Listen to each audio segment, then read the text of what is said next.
slavery in Poland existed on the territory of Kingdom of Poland during the times of the Piast dynasty in the Middle Ages. It continued in various forms until late in the 14th century and was supplanted by the institution of serfdom, which has often been considered a form of modified slavery. Terminology. Polish literature refers to this group of people as unfree people, rather than as slaves. History. The institution of slavery as practiced in the Polish territories during the early Middle Ages played a lesser economic or cultural role than in the Roman Empire. It existed on the territory of Kingdom of Poland during the times of the Piast dynasty. In fact, the number of slaves rose significantly with the establishment of the Polish state, as most of the slaves were owned by the king. According to Samuel Augustus Mitchell, non-free people were emancipated in Poland in 1347 under the statutes of Casimir the Great issued in Wieleka. Although there are indications that some form of slavery, in practice and law, continued at least till the end of the 14th century. Throughout the remaining history of feudal Poland, particularly in the Polish-Lithuanian Commonwealth, much of the peasantry was subject to serfdom, which was often likened to slavery.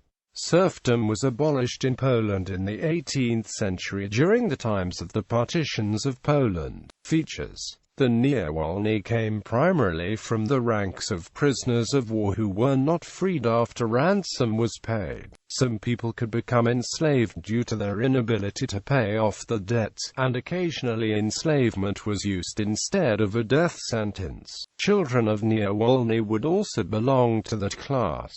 They belonged to the king and knights. Niewolni owned by the king were organized in units of tens and hundreds. Those who were not owned by the monarch were among the few in the Kingdom of Poland that could not rely on royal justice.